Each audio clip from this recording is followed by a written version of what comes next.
We cannot be leaving them behind. Everyone, this is my friend from India hiding, Mr. Oh, John, Blakeburn, do you want me to kick you off of my show? That would be...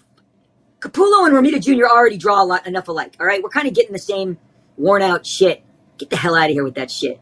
John Romita Jr., blocky. Oh, blocky. I don't give a shit anymore. I'm too old. These guys, I hated John Romita Jr.'s X-Men. As a kid, I hated it. Everyone was fat and thick. There was none of the nuance of John Byrne or... Okay, AKAPAD, sorry, just dropping down my stool there. Quick one today, mostly because had a little bit of a stomach bug. Maybe food poisoning, maybe a stomach virus. Puked and crapped for essentially one whole night. Then it floated into a fever virus.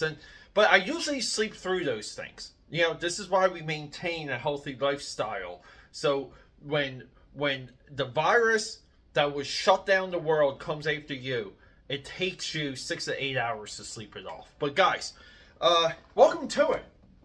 We're talking Rob Liefeld today. Rob Liefeld, in the very small comic book space, seems to be going viral again. Everyone's talking about him trashing Greg Capullo, trashing John Romita Jr. Now, his only gripe with John Romita Jr. is this weird era of Uncanny X-Men that he came on. And John Romita Jr., if you love storytelling, if you love comic books, and I'm here to defend both of these guys, even though 2 of the 3 people that I'm featuring in this video have blocked me on social media. John Romita Jr. has one of the greatest growths we have ever seen in American comics. If you look at everything he's done, from Uncanny X-Men all the way through his spectacular Daredevil work, all the way through Punisher, all the way through to the modern day, to where his style has yet evolved into something that has become divisive. And the reason for that is, well, a lot of times when these illustrators lose a step, they get older. Rob Liefeld himself has made comments about this. They have to change their style. Even their tastes can change. And these guys are individuals. They're humans. And sometimes they can go in one direction and you can love it. Sometimes you can hate it. Very few artists, just in the history of everything, have maintained their style throughout their entire career. You get bored with it sometimes and you have to grow. It's hard to change your style if that's how you're making money, though. And then we have maybe the second greatest growth in comic book history, Greg Capullo. And this is, sorry guys, this is so wild to me.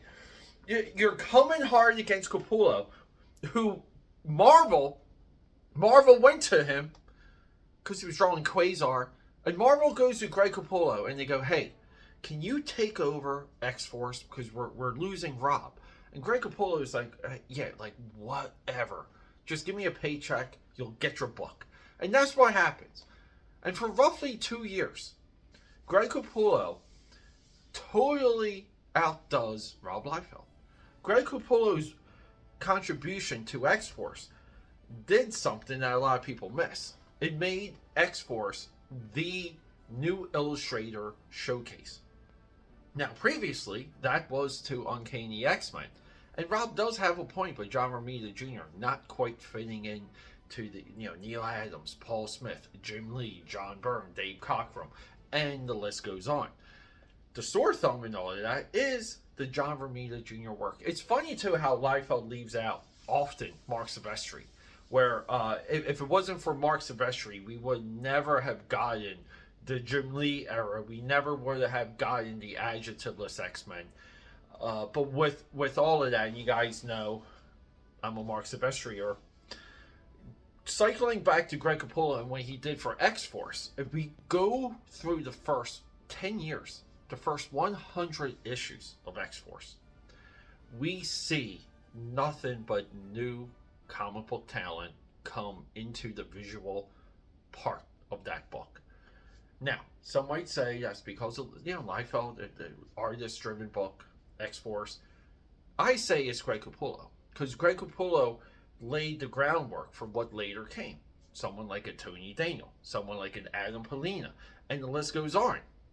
Solid talent more experimentational talent came through X-Force, calls it Capullo, rather than what we saw with Uncanny X-Men, which was, maintaining the ship. They just, a lot of guys, even the Cubers are guilty, trying to maintain that Jim Lee style, that Jim Lee feel, and in a way, I think Marvel editorial was trying to poke the bear. They were trying to show Jim Lee they don't need him to sell the book.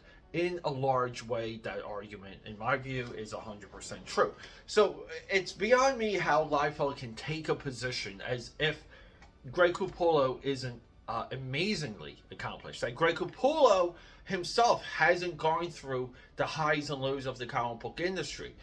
Greg Capullo, too. When Spawn was a top 10 selling book, I'm talking for the first 100 issues, Capullo was there. Capullo, top-notch storyteller, can rotate the camera, can draw anything, great expressions, can draw a card, can draw a gun.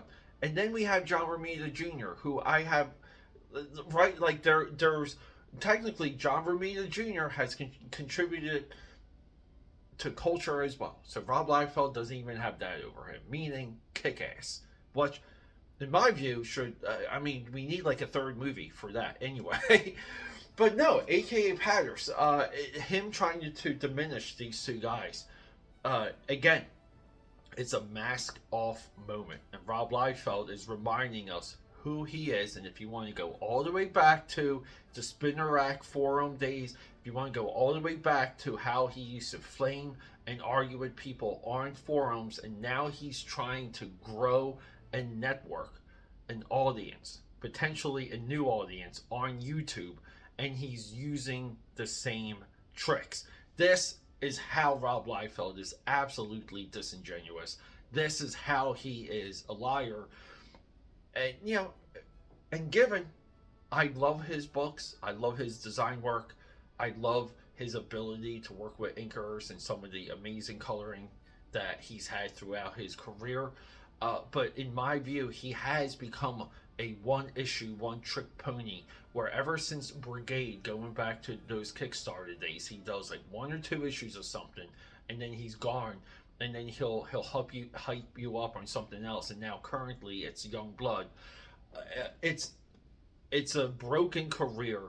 I don't think he's contributed much. I think if we took Rob Liefeld out of the American comic book history, we wouldn't miss much. Some guys, like, we can't take out a Jim Lee, a Todd McFarlane, a Jack Kirby, a Gene Colan, a Stan Lee. Like, you cannot take those guys out of history because we've seen Back to the Future enough times. But we could subtract the Rob Liefeld. That's a real point. Guys, it's Friday. Let me know what you think.